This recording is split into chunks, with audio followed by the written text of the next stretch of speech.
Hello, everybody. Welcome back to the Monkey Gland Podcast. We're back, episode 6? 5. 5. You said 5 last time. I said episode 5 last time on the outro. You threw me off, man. You threw me off. I blame Kade. Can I do that? I wish it was episode 6. We are back once again. The long-awaited return. Not really. If everything goes right, this premieres exactly 2 weeks from the last episode. Yes, it does. And that is partially thanks to Spanky himself, who we have here with us today, our first guest episode. Spanky, you have anything to say? My name is not actually Spanky, in case you were wondering. It is. My birth certificate does not say Spanky. I was there when you were born. You don't remember that. I That's don't either, true, I don't but remember. Okay. I was there. So for anybody that doesn't know, this is my brother. My one and only brother. I have many siblings, but he is the only other male. Yeah. I was talking about this today to Allie. I was wondering how many sisters you guys had. 4. Four sisters? Oh, okay. yeah, 4. So 6, much too many, yeah. So 6 total siblings together. 6, yes, altogether, Okay. yeah. Yeah, but we're not super close age-wise, though, so it's not a huge deal. We got like about Who's 40 the years. Who's the oldest and how old are they? Her name is Bria. I know, interesting name. I know this. Yes, a lot of people all my do sisters have interesting names. Yeah, we won't be doxing anyone on here, though. She's... Oh, shoot. 30, See, now why have you 34, done this? I'm going to say 34, because Sharissa's 30, right? You're going to start No, some no, no. No, controversy. Sharissa's Tiana's 31. 30. Sharissa's 32. Sharissa's 32. You say you're a man of controversy, so it'll be no problem for you. It won't be. They will... Bria's 36, then. Wow. Well, then we've done the right thing by underaging all of them. Yes, If I had to guess, I'm sorry. Bria is 25, Sharissa is 23, Sienna is also 23, and so is Kiara. They're triplets. If I had to guess their ages, So because they're that's only 1 year older than you. if I had to guess without getting myself in trouble, that's what I would say. Okay. But since I don't care, I'm going to say they're all 45 plus. Oh, gosh. No, honestly, I think all of our family generally ages pretty well. We tend to look young rather than old, so. Yeah, that is true. I mean, I'm 18 years old and I look 14 about. Right. So. I always had the same issue You're in high starting to school. get the whiskers, man. You are. Yeah, I shave. You had to grow the mustache, I man. control it a little bit, so I He don't likes look the like. clean shave, huh? I don't I look like control a the hobo. whiskers. Okay, so Otherwise, we probably need to get back to the origins. I was gonna say you Yeah, claim that's that your name is not Spanky, even though it's in the title. Read the title again, ladies and gentlemen. It says right says up there. Spanky. Well, Or down there. well, depending on if Adam puts this in while editing, it might say Spanky in bold. So, would you like to explain yourself? Okay. It's like Explain we're having him on the radio show, we're Right, like yeah. getting him Okay. in trouble with the media. Right. Just you're gonna be blackmailing me later. Yeah. So I was in need of a username probably 4 years ago. So I was a wee child, and I was like, well, I want it to be funny. It was Steam username, or I think it was Steam. Yeah, I'm pretty sure. Because it was your Steam. Xbox username is Accurate Archer, which has Right, been which like is- that for how long? It's been like forever, that for pretty forever. much. Yeah. 6 Almost. years, probably 8 Okay. years. Okay. So then I was like, I need this username. It's really got to catch people's attention, but it can't be too far, you know? So I thought, Adam Spankman. I'm not into spanking people, okay? I'm not a weirdo. I don't spank people. Okay, now No. are you saying that people who spank people are weirdos?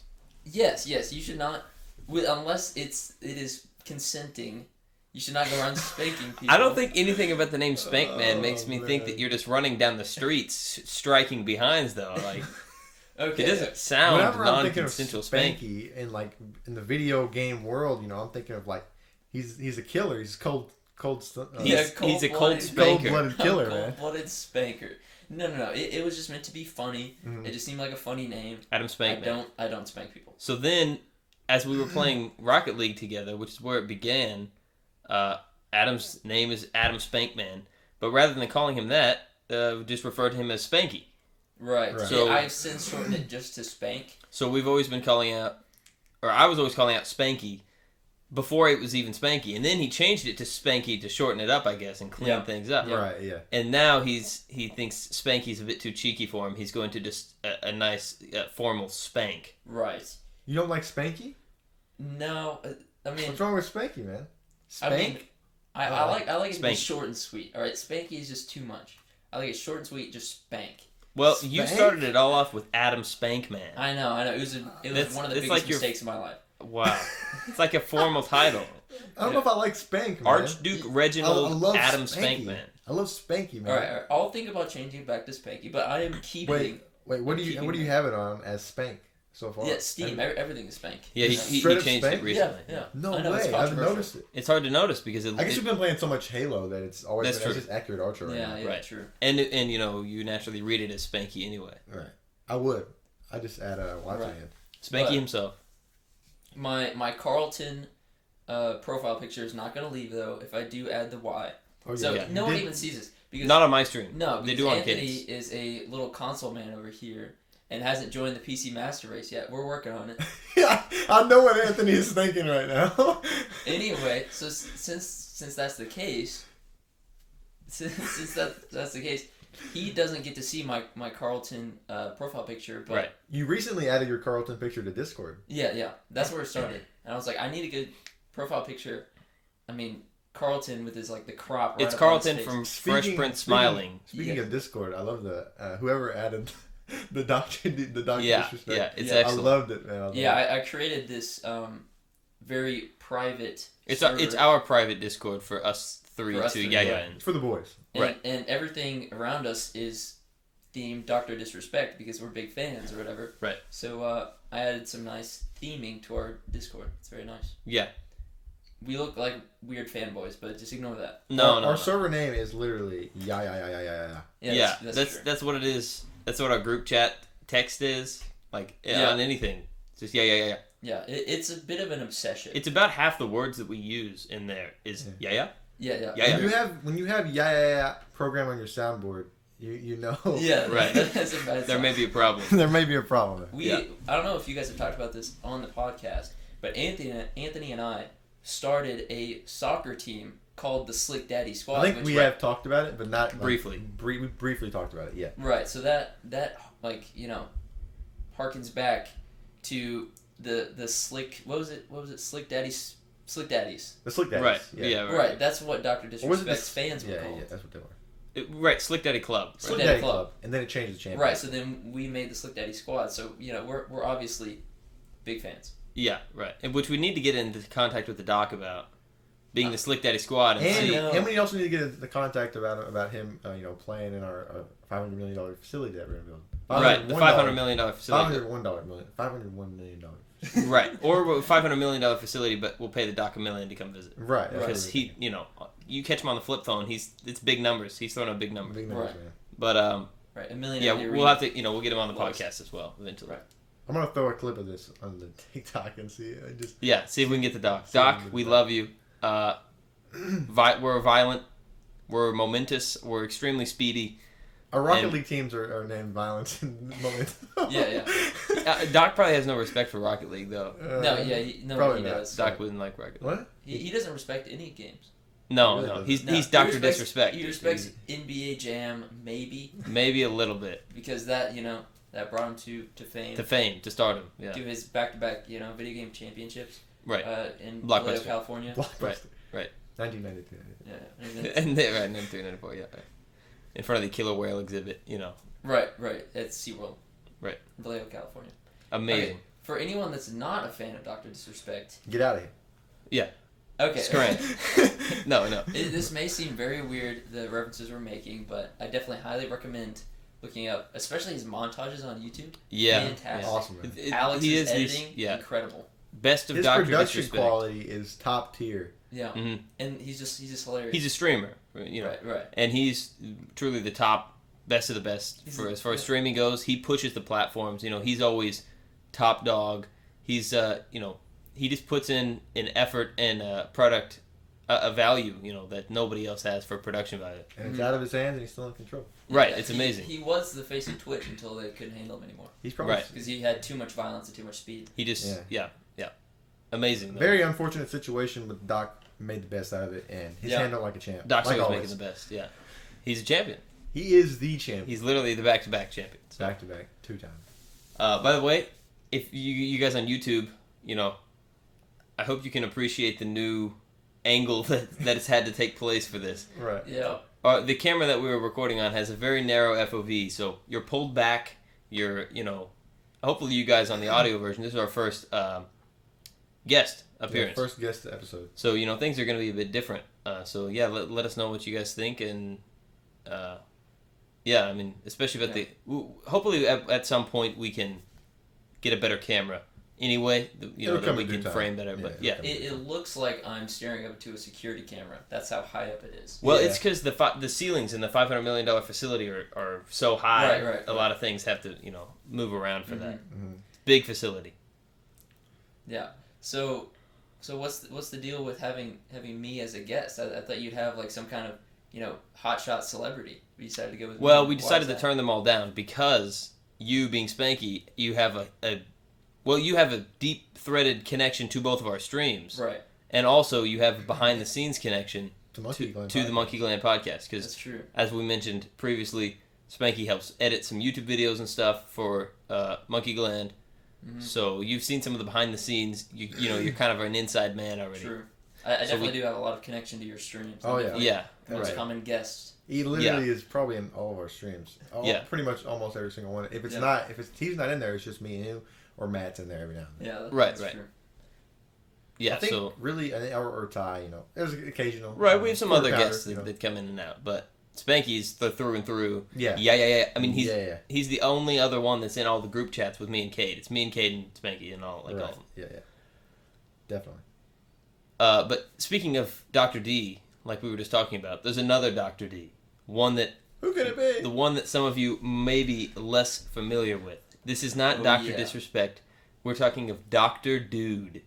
If anyone out there has ever heard of this, please reach out because Dr. Dude is the most amazing doctor. He is the creator, let's say, of a pinball machine from the 90s or late 80s. Right. So this is an extremely, unbelievably niche reference. There were only like 3,000 units sold. It was made in 1990. It's this pinball machine called Dr. Dude. And his excellent X-ray. And his excellent X-ray, or his excellent ray, I think. I don't know. Well, but it's insane. It's the most beautiful pinball machine, most beautiful pinball experience you could ever ask for. And our father, me and Anthony's father, is a doctor, and he saw that thing. Right. Like, he's a radiologist. Years ago, like 20 years ago. Yeah, right. He saw that thing. His profession aligns perfectly with the excellent X-ray. Right, because he's a radiologist. So right. It all lined up. And then the stylization of Dr. Dude is it's in such a vein that we can just love it in every way. Like he's all about the electric guitar, and he's like almost just dressed like an 80s Johnny Bravo. Like he's got the big hair, he's got he's fit. He's just he's got a big sharp jaw, and he's wearing these dope sunglasses, and he's just a cool dude. I think he's got like a fur lined collar on his shirt or something. Like he has a terrible taste in clothing, but he's just so cool. No, it's the best taste. It's like to the extreme. It's all the wonderful 80s and 90s action that you could possibly want. And who holds the current high score? I believe by a large and untouchable margin, I hold the high score to this day of Dr. Dude 5-ball, which is what we always play. I think we have it on all standard settings and scoring and everything. 30,075,000, and that's an old high score. That's from like 5+ years ago. Now that we got Dr. Dude back up and working, which we need to talk about here in a second. Now that we got Dr. Dude back up and to full function, I got to go over there and I mean I'm thinking that within the next year or two I'm knocking 50 million, maybe 100. How long does a 30 million score session take? That's hours? Probably no. I guess 10 minutes. It's probably more like 30 minutes, 25. Yeah, it doesn't feel very long. It's probably more like 30 million seems like such a huge amount of points. It is a lot, but it's all about taking advantage of your multipliers. Mm-hmm. So you got to get the multipliers at the right time and not lose that ball ever. Mm-hmm. So when you're on the final ball, which is on this game where I got 30 million, wasn't even that good of a game. Going into my last ball, I only had 10 million points. And then I score 20 million on my last ball by getting the Super Dude, which gives you a 2x multiplier and gives you 2 balls at once. So then I'm at the multi-ball and I'm getting all these multipliers going, all this big score that's then now times 2 and stuff. And then once you lose the multi-ball, that's when you get the ×2. Gotcha. So then you take that ball and you get another Super Dude, which is a whole big extravaganza. You have to acquire 3 important personality traits before anything else, which, as you know, the magnetic personality. Adam? You're right. So Dr. Dude is the reason that he's so dude and that he is not a geek anymore is because he has the magnetic personality. He has the heart of rock and roll, and he has the gift of gab. Right. Right. And he took all these things. He mixed them together. Yep. He used his molecular mix master, and then he sent those into his excellent ray. And then the excellent X-ray. Right. The X is bold. I count it as the excellent X-ray. Okay. Well, he sent it into his excellent X-ray, and he became the super dude we know him as. Right. So you relive that every game. It's beautiful. Awesome. It really is beautiful. I can't wait to play. And you can rise through all the ranks. I played it before a long time ago. I'm sure you have. Yeah, yes. You probably did. Yeah. It's been a big deal for having guys over to my parents' house forever. That for as long as I've been alive, you know. Right. Definitely, yeah. We have the guys over. There are stories of me that are often told around the house of me when I was a very, very little boy, sitting in a chair because I wasn't tall enough to stand and play. Sitting in a chair with my hands like this wide apart on either one of the flippers, which now is like this. But when I was that small, my hands are like this. I'm wearing my Woody hat from Toy Story. Woody man. I'm wearing Woody, his styrofoam hat or whatever, you know, like the weird, false foam stuff, and playing Dr. Dude like that. So I mean, I was raised on Dr. Dude. Hands wide out, as wide as they can go. As wide, right? I can just barely reach both flippers. That's how important it is to this man. Yeah. Anthony has been playing that since he was a child. Raised on Dr. Dude. And so this pinball machine, you guys saying, is pretty rare in the world. Yeah, it is. It is very rare. Only 3,000 units sold, and a lot. And it's an old one too. So even if there are some, most of them probably aren't. Probably aren't in condition. I would bet we're in the high percentile of condition of Dr. Dude pinmobiles. Yeah, probably. Pinball machines. Right. So something I didn't really appreciate it that much as a kid because I kind of sucked at it, but now that I'm getting better at it and I can just appreciate the artistry in this thing, it is incredible. It's so stylized. The old school technology involved and just the style coming from this thing. So I've spent the last week or two, probably about the last week and a half, working on this thing, bringing her back up to full capacity. Yeah, full capacity, right. Looking good. And I'm going to bring Anthony over there here soon, and I'm going to see if he can guess all the different things that I've done to it. Okay, so you're not going to talk about them here? No, I want to keep it a surprise. Okay. Well, around Christmas, I think it was on Christmas Day, or it might have been Christmas. No, it was Christmas Day. We cracked the pinball machine open, and there's a glass sheet. You take some other stuff off. Then there's a glass sheet that slides out, and you can lift up like the kind of the main piece of like the face of it. It's called the play field, I think is. Called. That makes sense. It's the play field, and it's got all kinds of stuff underneath, motherboard, this and that, all kinds of wire harnesses and CPUs and all kinds of crap, all connected together, and it all connects to the backboard as well. So we got underneath, and I was replacing some light bulbs and stuff, and there's a rubber piece, one of the bumpers that got messed up quite a while back, just dry rotted. It's so old. Yeah. So then, on Christmas Eve, me and my dad went at it with some yarn, and my dad's surgical tools. So he's threading through the parts of the rubber that are still good, and we're threading it together, and it really felt like I was doing surgery with my dad because I'm like holding things in clamps and cutting things meticulously with scissors, and we're like talking to each other, leaning over it like we're leaning over a patient, and we're like, okay, pass me the scissors, and we're like cutting, and then like he would cut a hole through the rubber, and then I would have to thread the yarn through and grab it with some pinchers from the other side, and then thread it back through while he pushed out the scissors. It was like surgery. It's like you were working on a leprosy patient or something. Like half their arm had rotted off, and we're trying to save flesh. Cutting off the rotted part and connecting to other things. Yes, but that's what it felt like. I'll give you a little hint. We have fixed that since then. So you did get the parts in, because I know that night or some similar night, we ordered the parts. Yes.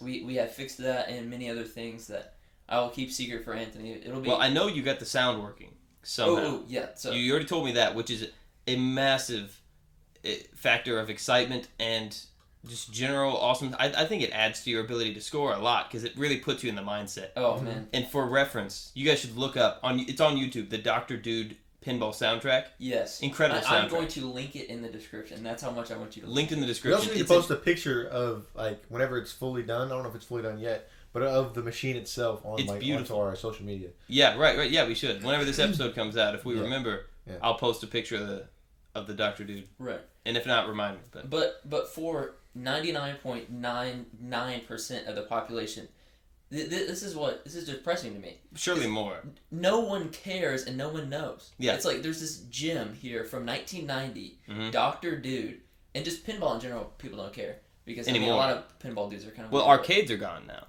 That's true. Arcades are not. And everyone just wants. Everybody plays games at home and play Candy Crush or whatever. Is there a more popular pinball machine than Dr. Dude? There hundreds. Probably. Basically every pinball machine. Dr. Dude is a very niche, small. Okay. It's not like. This isn't like underrated. This isn't like $1 million pinball machine. I wouldn't even say it's underrated necessarily. It's underknown. Nobody knows about it. Okay. Right. But it's underdiscovered. Right. Something that is a testament to Dr. Dude and how amazing it is. So this is something from 1990, 3,000 units sold, and yet you look up on the internet Dr. Dude parts, and there are like 5 different websites that have just swarms of parts for Dr. Dude, and it's like these people have this amazing passion for this super Dr. Dude for niche, Super Dude, right for Dr. Dude, and it blows my mind. And they sell T-shirts and stuff still too to this day. Wow! But it was painful to me because I've told like different friends and stuff like, oh man, I'm working on this pinball machine. What you were talking about the other day. Right, we got the sound working. This is so exciting, and no one cared. And it just so they just like kind of blew it off. Yeah, they're like I don't care, and that's they can't number one, who are my friends? Right. And number 2, they're dead. So sad. They're dead men walking. Is who they are. That's like Anthony this morning when he answered the door. We'll talk about that in a second. But we'll talk about that in just one second. But that's another thing. Like with our age range, I mean, nobody's taking care of pinball machines and stuff anymore. From our age, these guys never played pinball machine in their life. I know. It's depressing. Right. I mean, right here in the facility, some of the monkeys are playing on a stand-up Galaga machine that I've got from like 1987 or something. Yeah. 1981 Midway. 81, man. That's I think 81 is when Galaga was made. I think that's an 87 machine. I'm not sure though. It might be an 81. Probably so. I feel like it's either 81, 83, or 87. But anyway, it's stand-up Galaga machine. The monkeys are playing on it. I had them turn the sound off. These monkeys. Anyway, in the facility, we're all about these kind of old video games and stuff. And this is even I don't even know if you call Dr. Dude a video game, but it's a pinball.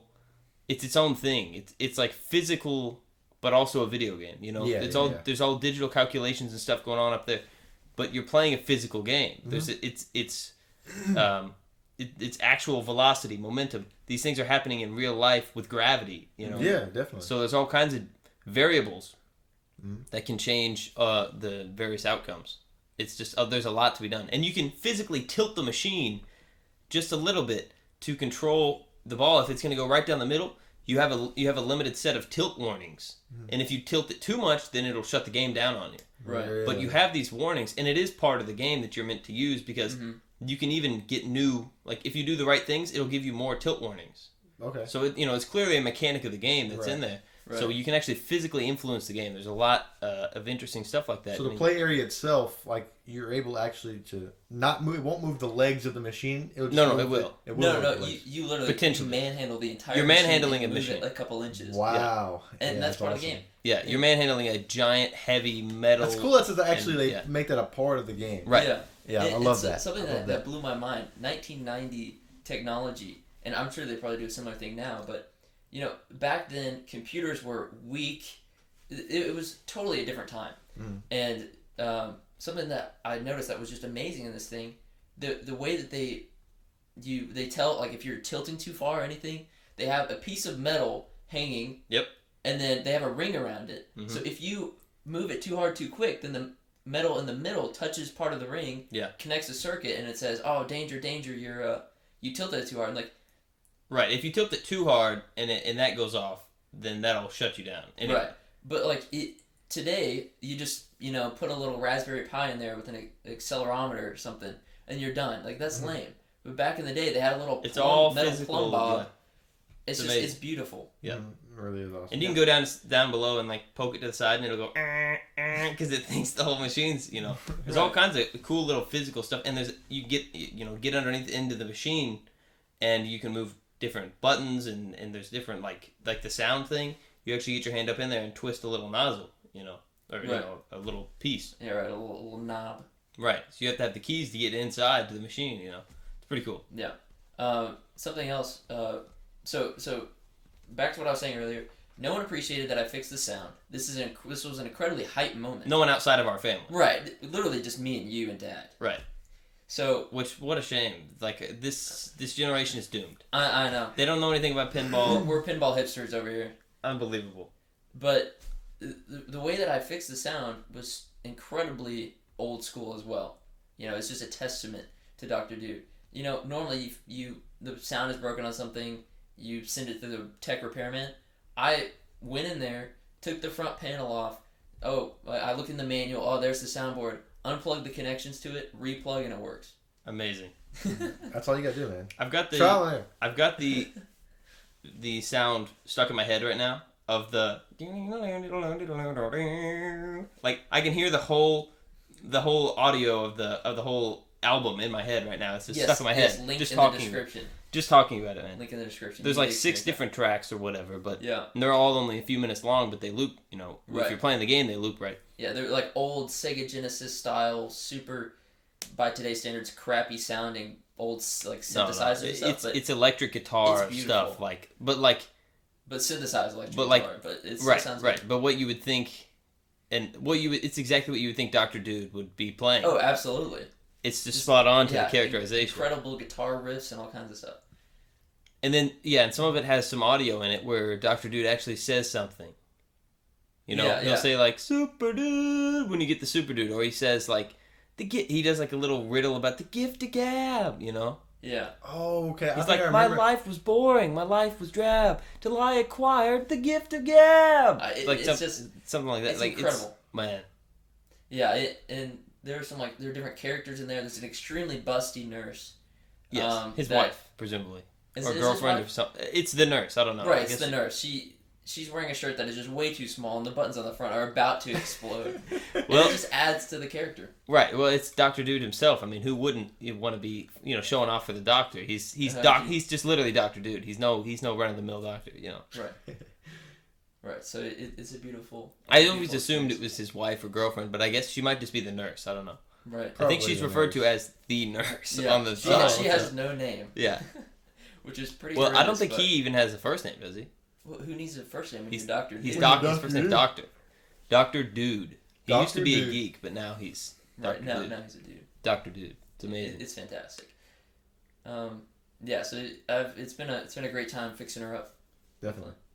What's on your sweatshirt, by the way, Kate? I'm just noticing. What is this? Is that Korean? I don't know what it says. All I know is this is a Huff sweatshirt. A Huff sweatshirt. No, just Huff. Not Huff. Oh. It's Huff. Well, what's Huff? And it says things that you don't brand, know. man. It's like a skater boy brand. I got it from Zoomies, man. So you're wearing a brand you don't know. I got it from Christmas. You don't know the brand and you don't know what it says. I wear it because...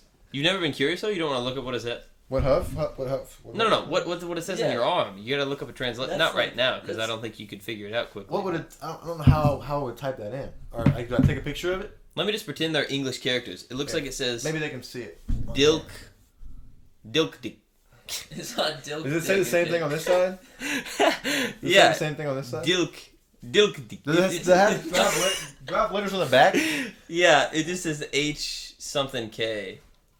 H-U-K. It just says Huff. Huff, okay. H-U-F. I know it's Huff branded. Okay, Anthony, we were saying Dilk Dick and... That's what the side says. No. It's Korean. I know, but I'm saying if it were... That's what I said.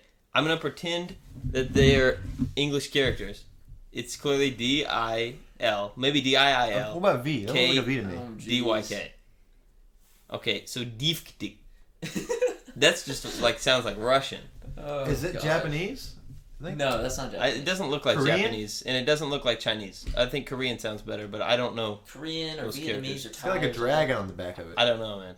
The dragons are all across the world, though, in mythology, and presumably at one time. This is 3 extremely uninformed people talking about this, so it could be something completely different. No, I'm pretty sure it says dilftik. Okay. I think it's some kind of Slavic word. I think it's a warning sign. I think it says do not poop without your shoes on. Right, which is your right arm hook. It's a warning. Right, yeah. Okay, hold on. So this is actually a Spanky story. You have talked about not pooping without shoes. You talked about that on here, right? Not on the podcast. We were saving it. Oh, jeez. Okay. We haven't specified on the podcast. This is an extremely important thing that everyone should know. Yeah. And basic health advice. Right, exactly. So, and the health advice is don't poop without your shoes on. Right. And the idea is that you need as much grip as possible. Right, to maintain your position. To maintain your safely. position, yes. In case the time arises in which there's some hot caca involved or something boiling, like that. Yeah. Presumably boiling, yeah. Right, so how did that start? What's your memory of the My memory origin? of that is quite twisted from what you guys say is the truth. So I remember it exactly. Okay. Well, let's hear from Kade first, and then we'll hear the real story. My memory was I thought I was standing like at the old house, at you guys' old house. Mm-hmm. We were standing like right inside of the front door, I thought, and then I think it was either I said I had to use the bathroom. I think I had said I gotta go poop. I think that's what I remember it as, and then.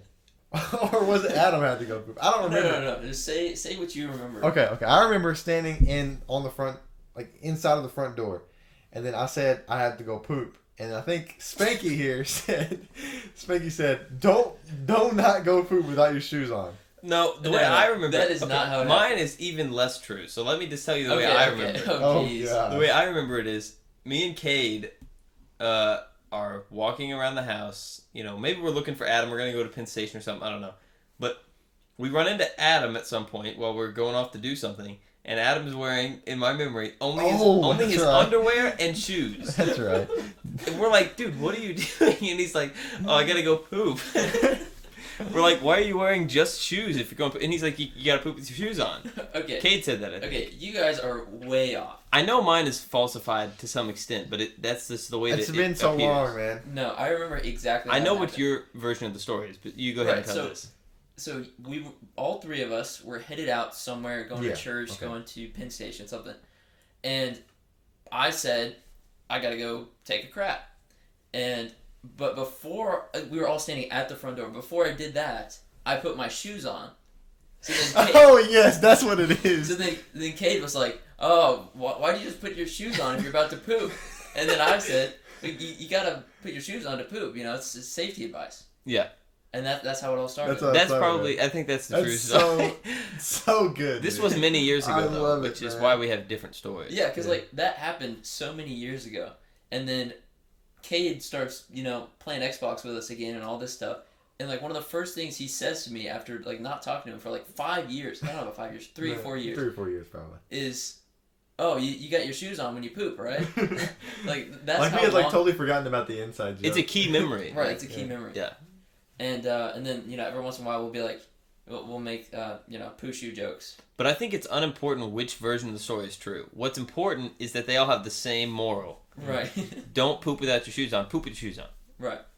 I mean, yeah, exactly. We've all come to live by that statement. Yeah, we really do live by it. We talk about it pretty often.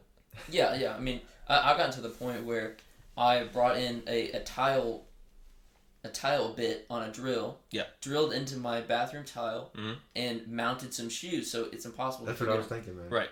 It's very important. Yeah, I do the same thing. Right. You need maximum grip. Okay. Yeah. A lot of people can't appreciate that, but you really do. They can't appreciate poop shoes. They can't appreciate Dr. Dude. They can't appreciate nothing.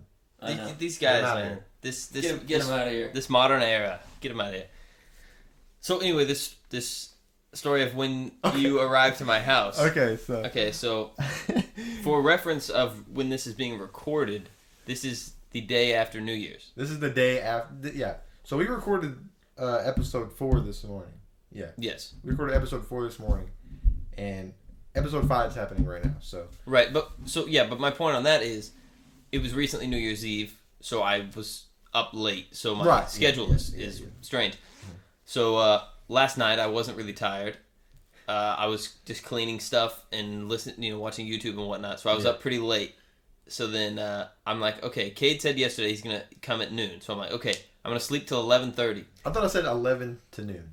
You said 11, and then you corrected yourself. No, I said maybe noon. You said no. Okay, maybe. Well. This is another opportunity where we have... This is another scenario where we have different stories. Okay. He said noon specifically. So I think, okay, I'm going to wake up at 11:30. That way I have time to wake up and kind of, get ready and wake up a little bit before he gets here. So then he texts me at 11. My alarm goes off at 11:30. I see a text from him at like 11:27 or something. And it says, I'll be there in 30 minutes. So I said, okay. I thought to myself, okay, great. So I lay back down, not to go to sleep, but just to think about where we're going to go eat for lunch. So that's what I do. But my phone is open. I texted him back nice. And my phone is open to the screen. Well, turns out, a couple minutes later, he says, never mind, it'll be more like 2 minutes. And this was like 9 minutes later or something. Yeah, this is just a few minutes later. So he teleported. He cut 20 minutes off. My reference of time was so off. He cut out 2/3 of the last 30 minutes of his trip somehow on his way here. So anyway, whenever I look down and notice that he said 2 minutes, I'm like, oh, he's probably here. So I get up, I put clothes on, I go to the door. Okay, let me explain my experience, okay, on this. So I get dropped off. I go to Anthony's door. I knock one time, like a double knock, and he doesn't answer the first time. I was like, okay, he's probably like using the bathroom or something. So I waited like a minute or two, and I knock again. I do 3 knocks this time. I was like, all right, Anthony, come on. So I knock 3 times, and it takes him like 4 minutes to answer the door. Allegedly 4 minutes. And so I finally, after 4 minutes, he slowly opens the door. His eyes full of tears, and he just looks like he just woke up. I was like, "Oh man, you just woke up." Yeah. I opened the door. He just woke up from death. Yeah. Kade says, "Hey, you look like you just woke. Oh, you just woke up." And I could tell my eyes were super watery, and the brightness from outside was blinding me. I was like, it was like I had walked out into a blizzard. He was like, yeah, I was barely alive. So that was our first experience together today. Yeah, that's pretty rough. Lovely intro. Yeah. Yeah. I had a great opening the door for you planned as well, Adam, but it didn't work out timing well because I was back here messing with audio stuff. But I just wanted to be looking through the blinds and just staring as you walked. To the left? Right, because as you walk up to my house, there's kind of a long straight path that looks straight out from the door. So I was just going to be staring through the blinds. But I missed the opportunity. That would have been definitely funny. Oh, yeah. I missed the opportunity. Mm-hmm. Anyway, now that we've talked about Dr. Dude, I wanted to hit on some other inside jokes that we have. Okay. And some other experiences that we had as kids that kind of seem like they're unique to us and molded us in an oddly specific way. You know what I mean? We got a lot of those. Yeah. So you sound like you have something in mind. Especially you two. Yeah. Right. Yeah. Right. That's true. But I've known you.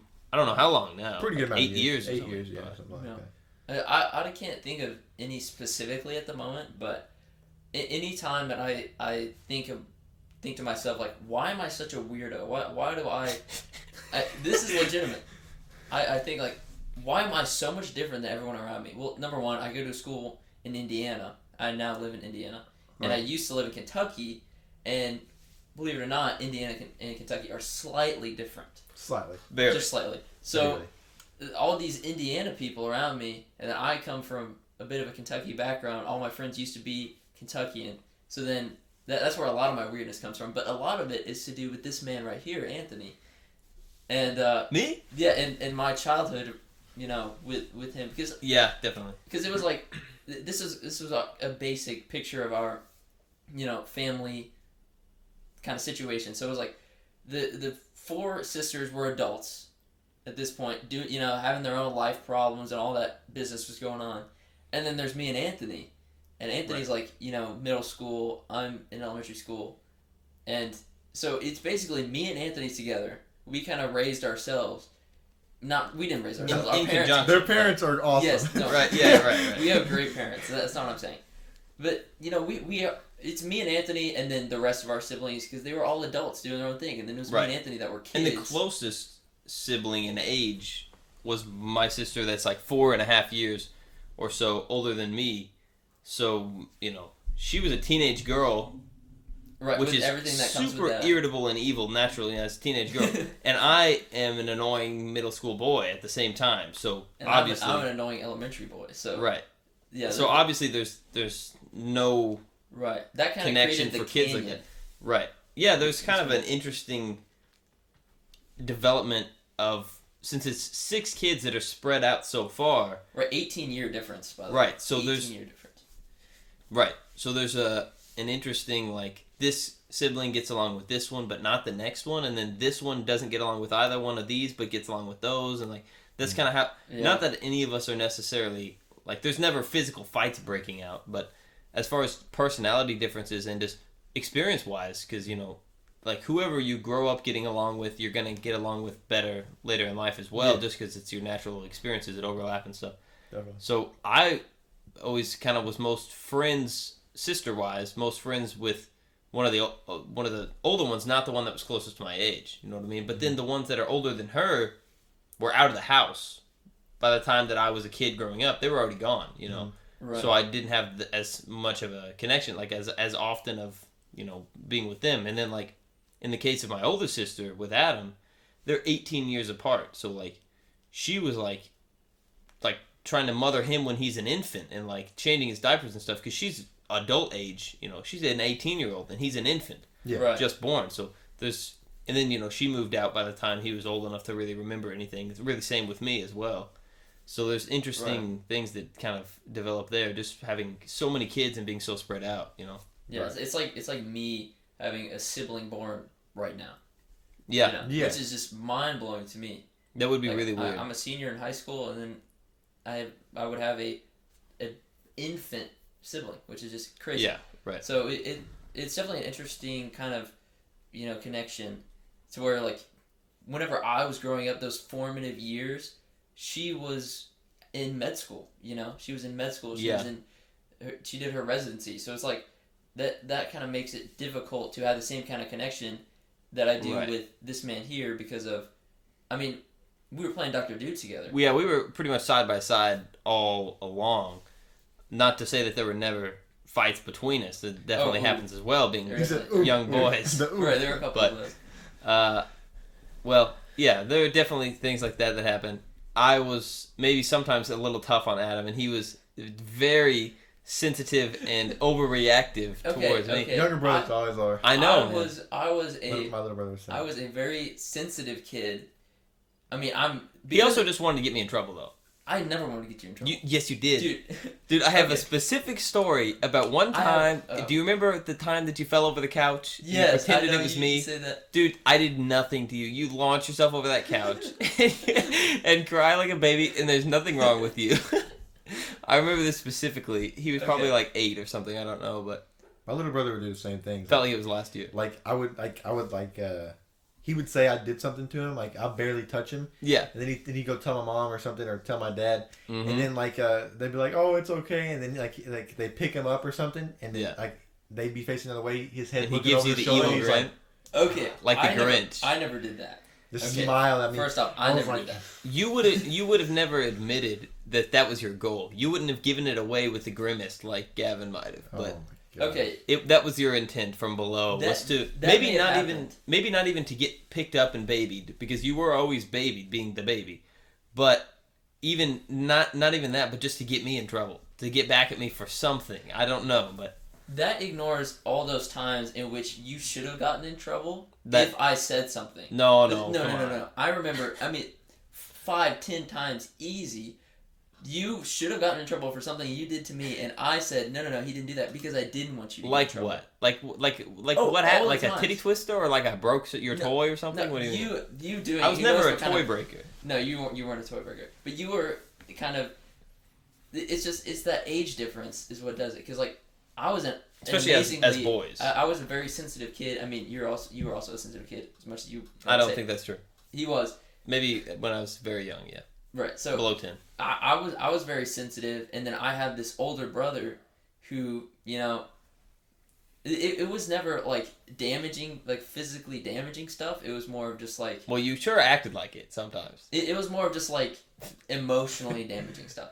So then. I don't know that I can really agree with that. What did I do that ever emotionally damaged you as a child? Emotionally damaged. Okay, that's a strong word. I never like very strong. did any like I don't know. I don't even like I never said anything crazy terrible or like I never beat you up. You know, Right. I never bloodied or bruised you. Right, here's Maybe the, bruised here's the slightly. problem, Mom or dad never loved you. Yeah, I never said anything like No. that. See, And they never it's will. different from the perspective of I was an amazingly sensitive kid, so it didn't take much. Like you get mad at me or you Right. like take your anger out on me, like get mad at me. You made me lose the game or whatever. Right. That I'm trying to play. hard, I'm trying to yeah. play Dr. Dude here. right. That hurt me straight up because I was a very sensitive kid, and Anthony just didn't understand that. He was a kid that Perhaps. was just emotionally. He was a robot because he was a kid. He didn't Perhaps. understand, and I don't hold that against you Right. whatsoever. And so there were a lot of those times in which I was very emotionally hurt. Kade does. But then I didn't tell the parents because I didn't want you to get in trouble. Tell So the police. So that he did call the cops on me. No, he that didn't. is Whoa, why. whoa. You know, No, not really. No. Oh. But yeah, it's. I mean, both being boys, and you know, I was kid number 5. All 4 sisters before me, so I was the first boy, and then once my parents are pregnant, I mean, my mom's pregnant, and then I don't remember this really personally, I don't think, but I've been told this story so many times that like when I was a little boy, 4.5 years old, and my mom was pregnant, all I was ever saying was, like, it's got to be a boy. Like, always praying, dear Lord, please let this be a boy. Yeah. Literally, then like, you get this, all I wanted ever was a brother because I just had 4 sisters. And a little boy can't relate to a bunch of girls, no, you know? no, not There's the just slightest. no overlap. There's, like... You can't play Dr. Do with. You can't play Dr. They're Do worried with my about sisters. their boyfriends and their Right. makeups and their whatever. Yeah, they don't give a whatever crap. women do. We're trying to, like... I want to go play basketball and, like... Right, yeah. Right. Which was something I wanted to mention Okay. in the Oh, yeah, earlier yeah. podcast, but I forgot. We talked about old video games a lot in the last podcast, Yeah, we and did. I was gonna say, just for reference, like I'm sure I know it's the same with you. We never were just like the kids that just stay in the basement all day and No. play video games. I think that might be what we made it sound like. But I played all kinds of sports as a kid. Oh, yeah, like, me too, yeah. Basically everything All the but football.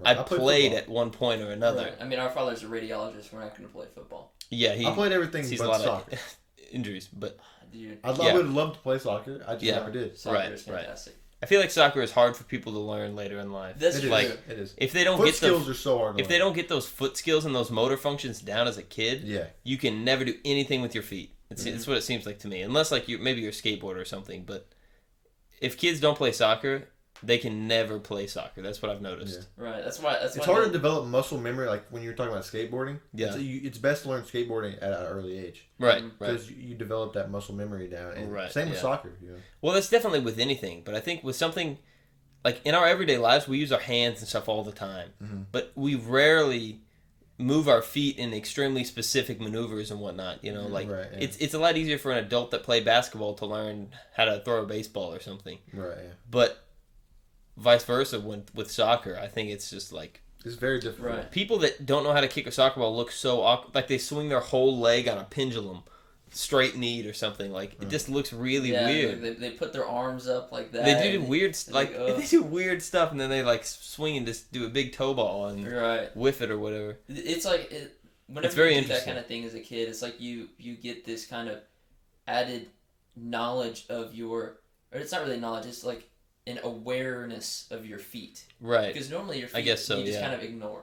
But then as soon as you play soccer, like at least for a couple of years you really work at it, you kind of get more of an awareness of where your feet are and what you can do with them and their strengths and weaknesses and stuff like that. So that's kind of important for playing soccer. Yeah. But I mean, just think about how much like me and Anthony would always play basketball games. Not like we almost never played actual basketball against each other. It was always like Right. Like strikeout, Strikeout. or horse. Or Yeah, something which like is that. like one of my first memories. Oh yeah, with we you, played right? strikeout all the time. Yeah, we Yeah, used that to was play. like one of our Yeah. first memories together. Yeah. Strikeout Running was down the hill. strikeout Oh, and yeah. knockout. Those were the main Yeah, two. strikeout and that we knockout played. were our main ones. Yeah, And then we would play regular. We play pickup games, But every now and then. you know, for that you really need at least 4 guys. That was like more like a party kind of deal. Yeah, that was if it was that just was like us, 3v3. Yeah, if it was just like 3 or 4 people hanging out at your guys' house, Right. it was usually like like you guys said, Strikeout. strikeout, Yep. horse, Ooh. something like that. Strikeout's a classic. It was, yeah. Strikeout was a classic, but strikeout also included a lot of balls going down the hill. Ooh. A Yeah, lot of yeah. fingers on the noses. Yeah, finger goes on the nose. I'm not getting it. Yeah, our basketball goal was right above this huge hill. Massive hill. Like It's most a people backyard. don't deal with these kind of hills. No. Right. Like, Very, we're very talking steep. Massive hill. Not like if you fall down it, you're going to tumble like a mountain, but like very steep. Like if it's wet out, it's hard to get back up yeah, the hill. Yeah, Yeah, Because like, your I feet would say, slip. like you can't just walk down it. You have to walk with your feet sideways, or you have to kind of Or you jog have to, down. kind of run. You pick up speed Galloping too away. quick. And it was probably a 40-foot hill.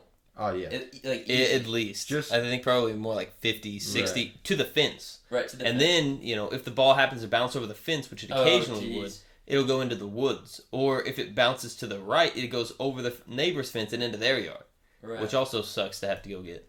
Oh yeah. But at night, if the ball goes down the hill at night and you're a little Your kid, game's over. it's scary. It was, it's very scary. and you hear like coyotes howling in the woods, Yeah, which we are not going to hurt you. But we lived right up against a state park. Yeah. Where there were just tons of coyotes. Like almost every night you'd hear them howling. Yeah. And everything, and then you're from the perspective like all the lights up at the basketball goal, and you look down to just the pitch black darkness Just gets and the coyotes. darker, Yeah. darker, Right. darker. Yeah, really. Yeah. you can hear owls, coyotes, like just rustling leaves sounds of the because night, man. there's possums moving around and Yeah. stuff, And like I used to love the coyotes howling because I would just feel like a wolf man when my friends come over because it doesn't scare me at all, but my friends are freaked out, Right. I just hear Kind these. of like the turtle man. I hear these coyotes going, and I'm just like, they're like, what is that? And I'm like, oh, it's a pack of wild coyotes. And they're like, oh my gosh. We gotta And get out of then here. they're like, somebody's got to go get the ball. And then I'm like, watch out for coyotes, guys. If you see eyes in the dark, don't make eye contact. Making Like, yourself look I like used this to- big bad Right. guy. well, I used to just mess with them all the time with Yeah. it. Like, guys, if you hear coyotes close, if you hear walking, don't run. Just creep halfway up the hill and then sprint the last half so you'll make it into the light. That's hilarious. I used to mess with them like that all the time. They're so scared. Just Right. because they're all like we're even from the city. That house was in the woods and stuff, but it was in the city limits. Mhm. But those guys are like super city boys, like regular old picket fence kind of houses. Yeah. So anything that has to do with the woods or wildlife, like it just freaks them. They've only seen it in horror movies, Yeah. or whatever. It was Yeah. funny. Something I've noticed, anytime I'm like in a basketball situation where there's like a goal and people are just playing basketball, and I ask if anyone knows strikeout, they almost never do. They don't I feel know like- that. Why I feel is like that's that? a shame. Yeah. Such a great game. Knockout was much more popular, as well It's as way better than- horse. Obviously, is a classic. Everybody knows how to play pig or horse. Right. But strikeout, I don't know actually where it came from. I don't know either. But- I feel like we saw it. I feel like it was an It's not like it's just like an inside game that it's just us three know. Right. A lot of people know that game. I feel like it's a But- game that I learned at a church camp or something. Probably. Maybe. Yeah. But it is very fun basketball. If you guys ever play basketball, that's what you need to play. Yes, like if you just have like 3, 4, or 5 friends and you don't want to play like a pickup game, you just have one goal. That's what you do. Yeah. Mm-hmm. If you guys don't know what strikeout is, it's a game where you take a shot, and if you miss, you got to play the ball like where it lies, and you can't hold on to it for long. Right. No, You have As to soon as you shoot pick the ball instantly. up, you shoot it instantly. Yeah. And if it You makes can't get your it, the footing. next person shoots at the designated area that you guys choose. Doesn't matter where. Right. So you But- shoot sequentially one after another. You have a You set have an order. Right. So say it's me, Kade, Adam.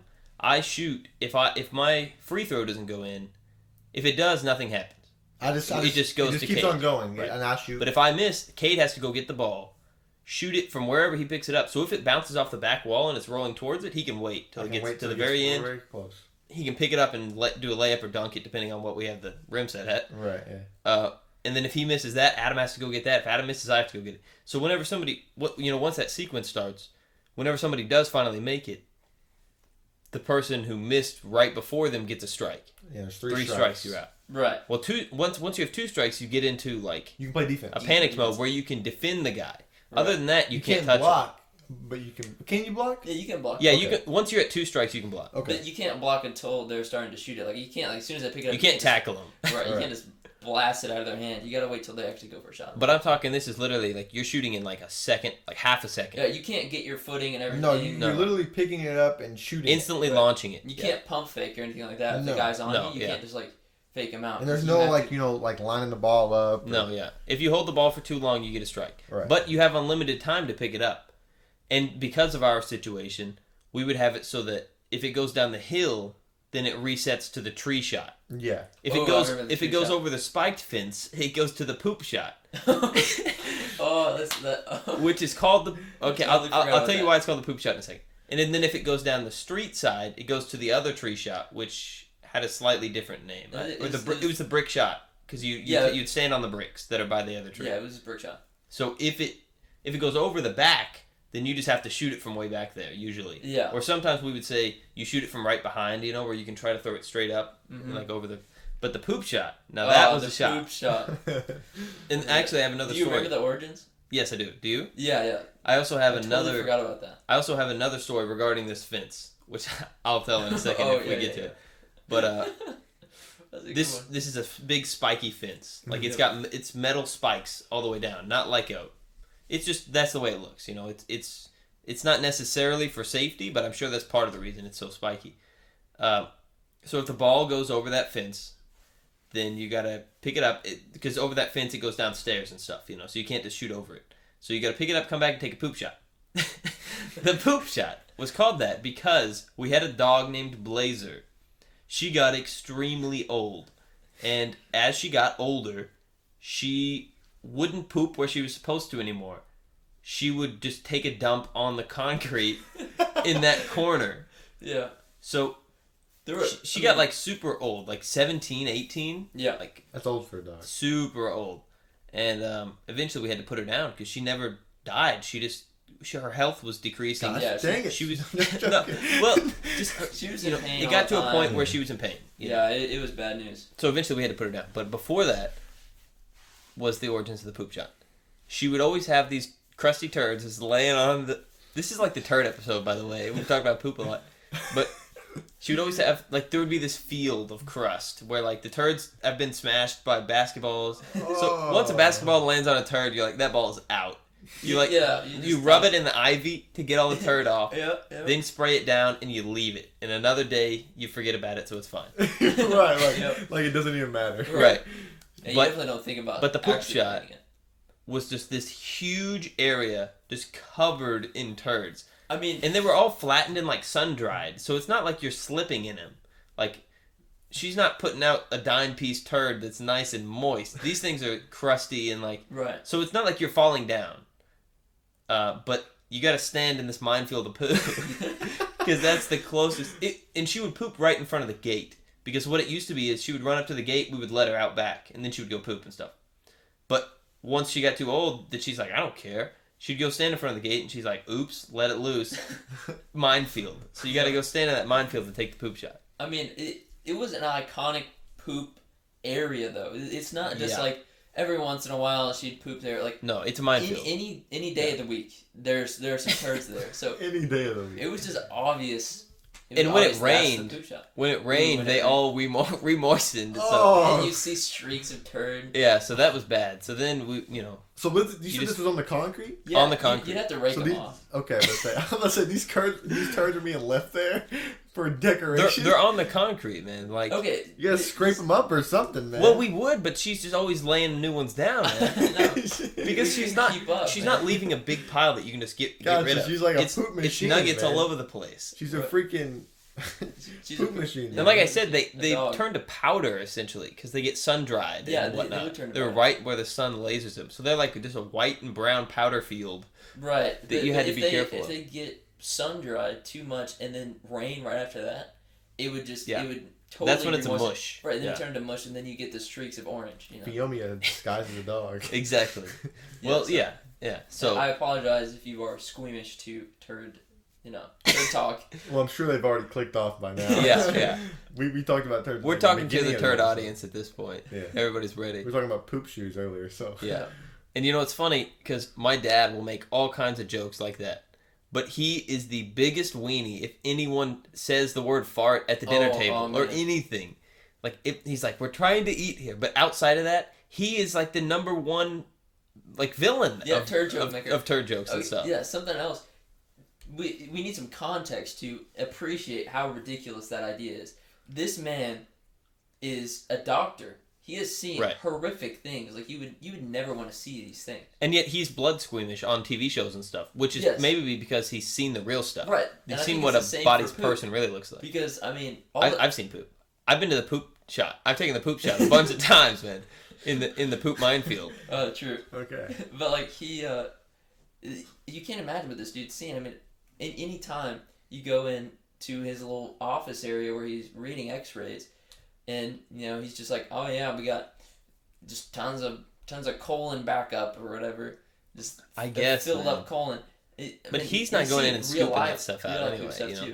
But even so, it's not just about poo. It's about anything that's, like, grotesque. Right. And, like, but anything that's grotesque to, like, a 1950s woman is what would bother him in this setting. But anywhere else, he's the one that's causing problems. Right. Like, if we're in the car and it starts to smell of foul, he'll freak out. He'll freak out if it's not him. But if it's him, then he's like, okay. That's the thing. Most of the time, it's him, and he always blames on you. And he blames it on somebody else, usually me, for some reason. Even though Adam's the lactose intolerant one that had a spell of unbelievable. That's not a thing anymore. That's not a thing. But anyway, the point is, I grew out of it. Okay, that's good. He's not lactose intolerant anymore. Anyway, so the point. Do you like just drinking big old glasses of milk? I'm a milk fan, but I drink filtered milk, so all the lactose is out. It's like Lactaid, but better. When you're junior. So wait, but you eat cheese? You eat regular cheese? Yeah, I eat cheese, but... Why do you do that then? Just cause? Yeah, just because I like to drink milk, with my breakfast or whatever. So you're still lactose intolerant enough that if you drink a big glass of milk, you'll probably be shooting sparks. I wouldn't be shooting sparks or anything like that. I'd be...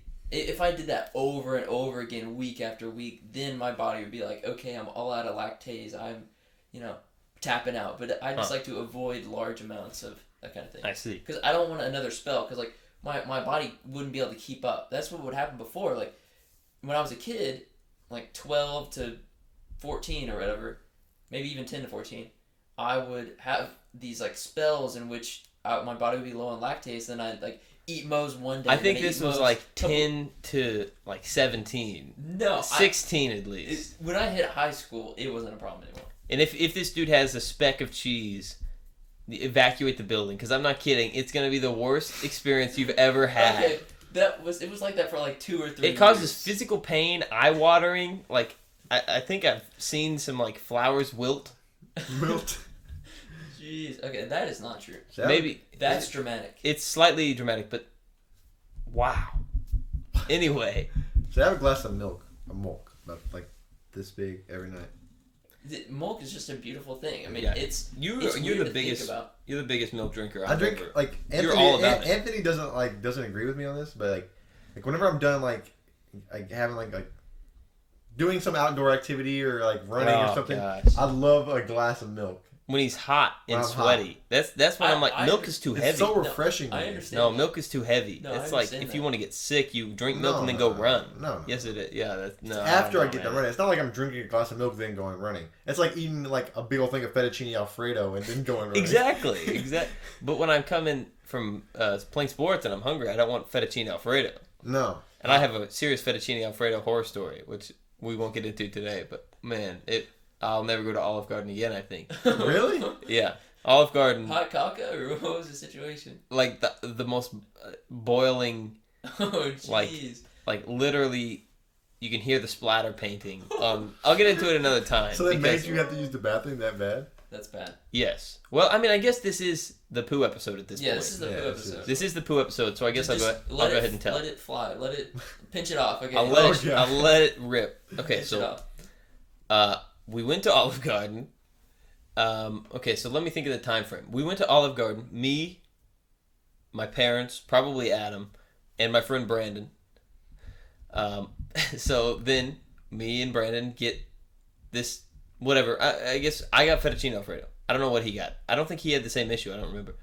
No, he was on the other end of the story. So, since this is the poo episode, I got the fettuccine Alfredo. And it was kind of like grainy. Like something...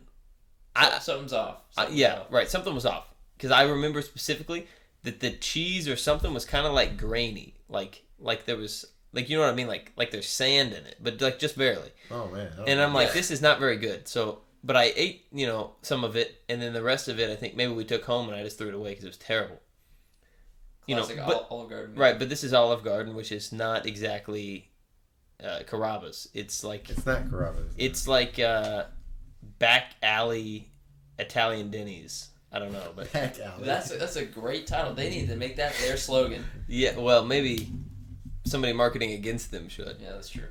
So, anyway, the next morning, we go to church.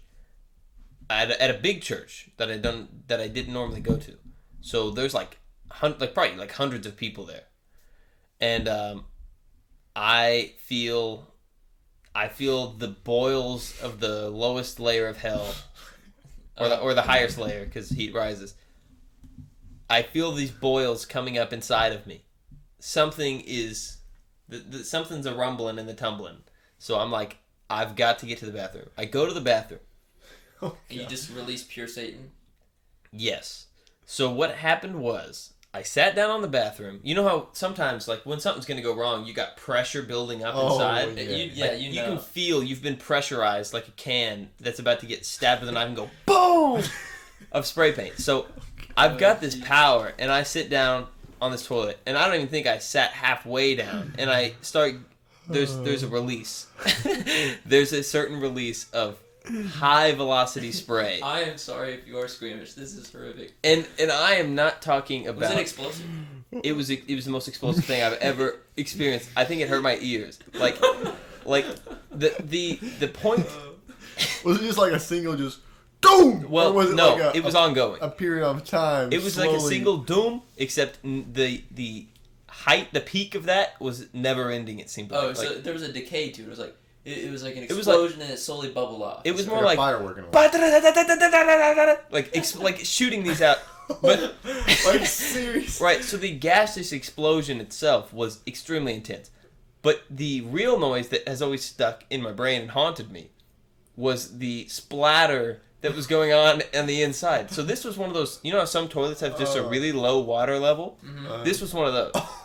The water, a dry toilet. Yeah, the water level was like just at the bottom in the flushy, like in the part, where normally, sometimes the water comes up like halfway in the toilet. This one's super low. So the sound of it's like throwing Play-Doh at a wall at like 60 miles an hour. Except doing it like 200 times a minute. It's like little pellets just... It's like soggy bread on a hard echoey surface. Like yeah. It's like you're dropping soggy bread on the tile. Right. So this extremely high velocity, this has haunted me for years. Jeez. And my friend Brandon, I believe, walked into the bathroom to pee or something while I was exploding. He definitely was on the back end of this heard story. it too? Yes, I was experiencing death, and I believe he heard a portion of the violence. That's a close bond with someone. Yes, but also there were other people in the bathroom. There was at least one other guy who was like a stall or two over from me. A stall or two. He was he was in the blast radius. He was at ground zero. Oh jeez. Yeah. I'm sure his hearing and olfactory senses are permanently damaged. I think mine probably are.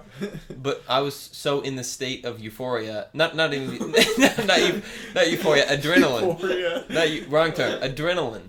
I was in such a state of adrenaline and shock that it was uncontrollable. Oh, absolutely.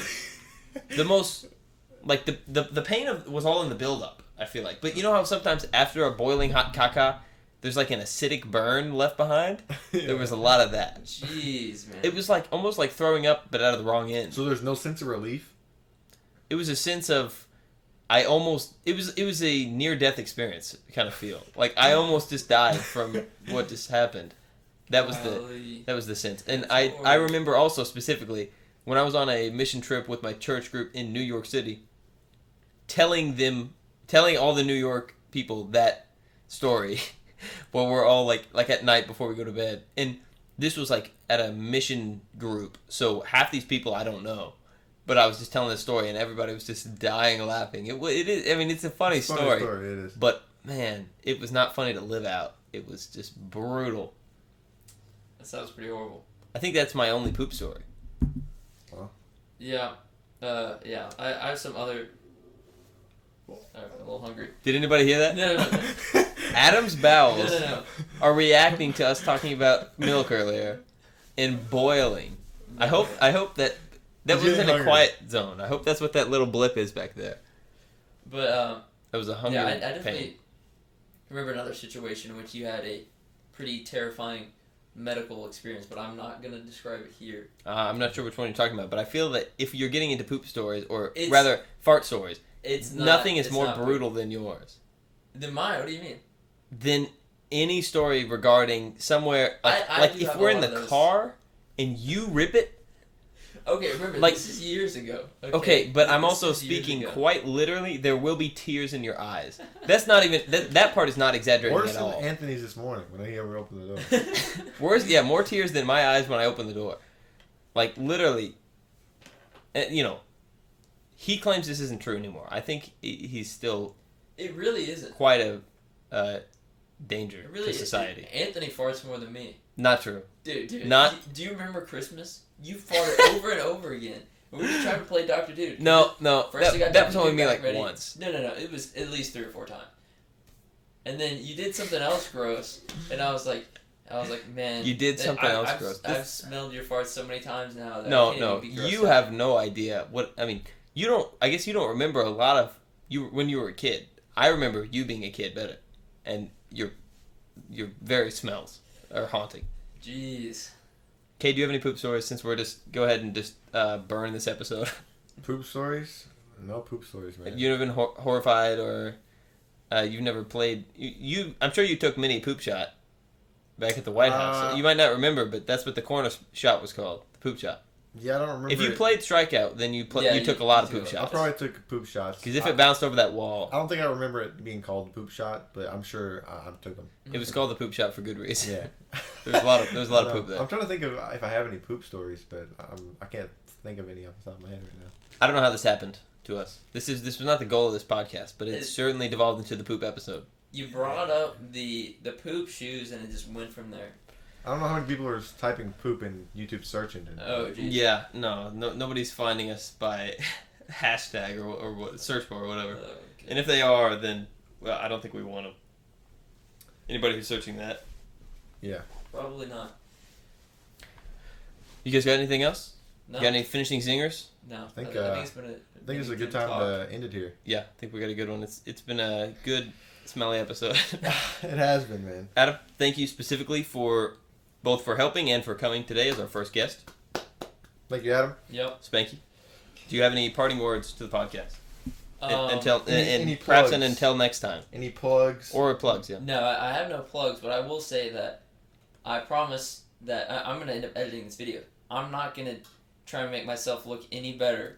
If you notice I'm not going to edit out anything. If you notice any cuts around the part when I'm talking about his extreme lactose intolerant. Hey, that's not embarrassing. I can't help that. He made it the Geneva suggestion with all the toxins that he was providing me. Wow. It was that's extreme. Wow. Yeah, I know. You're telling me, man. It was it was mutually assured destruction. I'll just say that. Yes, it was. Mutually assured.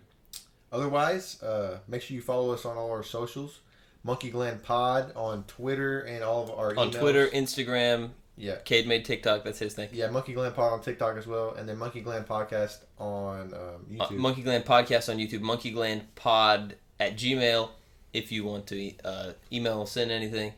Leave a nice review. It helps a lot. Tell a friend. Tell your family. Those are the kind of two of the best ways to really help a podcast out. So. Follow us on our Twitch pages. Perkins13, Caser00. All my socials are in there. In the links below. Yep, same. And then mine are all Perkins13. I think that's it. Yeah, thanks guys. Thanks a lot. I appreciate it, guys. Have a good one. Yeah, peace out. Peace.